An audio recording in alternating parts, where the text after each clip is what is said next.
The day I caught my fiancé cheating 2 days before our wedding.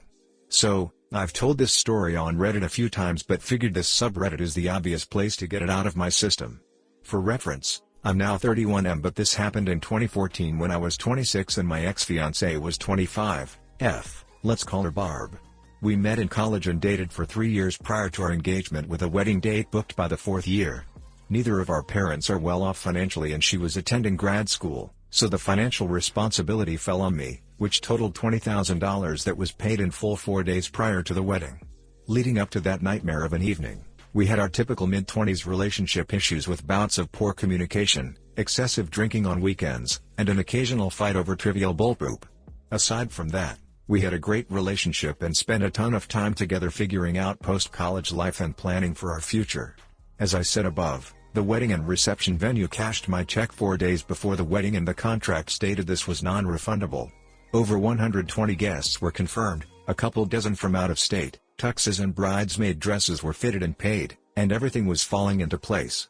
Now let's get to the inevitable shitstorm of events that you're all interested in before I keep rambling. The night in question was a Friday evening in our new apartment that we'd moved into a few weeks prior, and we decided to have about a dozen friends over to pre-game and head out to the bars in town. Included in this group of friends was my buddy whom I've known since kindergarten, we'll call him Ricky. Barb and I had spent a lot of time with Ricky over the last 3 years and he was definitely one of her favorite one of my pals, which is generally awesome when you're so gets along with people in your social circle. The night started at a local hookah lounge that was Bob, so by the time we left there, a 1/5 of Jameson and 30 rack of Yingling were gone and everyone was buzzed. The next 3 hours were spent between 2 to 3 bars that resulted in the entire group devolving into a silly, belligerent mess. Once the bars closed, most people went home with the exception of myself, Barb, Ricky, and another couple who came back to our apartment for a nightcap. Once back at our place, the couple only lasted another 20 minutes before calling it and making their way home, so I was left with Barb and friggin' Ricky. Earlier in the night at the hookah bar, I noticed Barb checking her phone more than usual, and simultaneously Ricky checking his phone after she would lock the screen. I almost put 2 and 2 together, but why would I worry about them planning anything shady 2 days before I was supposed to marry this girl? Back at my house, I was fairly sober and noticed all the booze was gone, so I was contemplating picking up a couple of 6-packs from a local spot that stays open until 3 a.m. Barb and Ricky were definitely on the liquor and tanked, but there was no reason to suspect anything sketchy would occur if I ran out for 20 minutes. Once in my car and preparing to exit my apartment complex, I got a sinking feeling in my gut that something wasn't right, and it completely freaked me out. So, I called my best bud and he agreed to be picked up and join me on the beer run and accompany me back to the apartment. After grabbing some Bud Heavies and returning home, we walked up to the sliding glass door that led to my living room that had a sectional to the immediate right. We opened the door, took 2 steps inside the apartment, and my ex-fiancé was completely topless and mounted on Mr. Ricky ducking tonsil deep down each other's throats. The amazing part of the situation was neither of them appeared to notice that my buddy and I were 10 feet away watching their sloppy, silly escapades. After 7 to 10 seconds of attempting to comprehend the current situation, I lost it, dropped the booze, threw her backward off Ricky completely topless, and landed 2 hard right hooks to Ricky's eye and cheek while he was still laying on his back with the most terrified look on his face. To put things in perspective, I am 6'2", 220 pounds and have played hockey my entire life. He is 5'6", 140 pounds and a runner.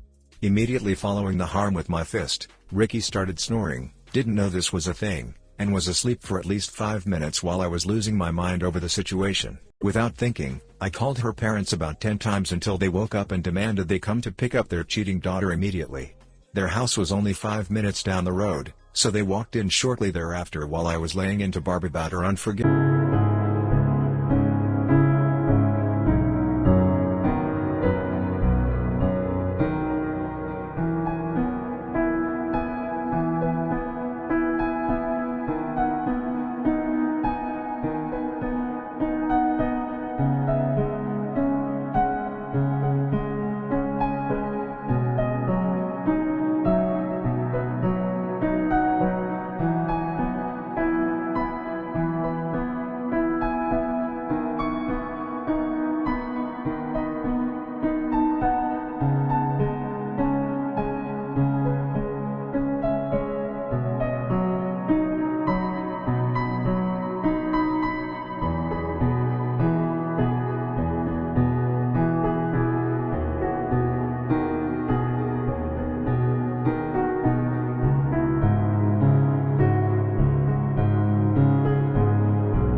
unforgivable, disgusting decision. Her parents frantically walked into me screaming at Barb, Ricky asked out on the couch, and my buddy mediating the situation. The first thing I told everyone was the wedding was ducking off. I demanded the ring back and said I'd rather lose $20,000 than spend the rest of my life with a cheating witch. Her parents spent the next 20 minutes attempting to talk me out of it and occasionally defending Barb's actions, saying things like why can't you forgive her or isn't it too late to cancel the wedding? Meanwhile, Ricky woke up and the right side of his face had swollen to the size of a grapefruit and his left eye was completely shut. Kicking him out of the apartment was tough because he was too silly to drive, so I called his brother that was 20 minutes away and spent that time laying into Barb, Ricky, and her parents. Surprisingly, I was able to stay level-headed enough to express my thoughts in such an extreme state of rage. The few times I've been this upset in the past, my brain felt like it was scrambled and I had a hard time condensing and forming my thoughts into logical statements. Not this time. By the time Ricky's brother picked him up and Barb's parents shuttled her home, I had systematically picked apart any objection, opinion, or plea for reconsideration expressed by everyone in the room. It felt really ducking great. I'm not going to pretend the following months were easy and everything worked out in my favor.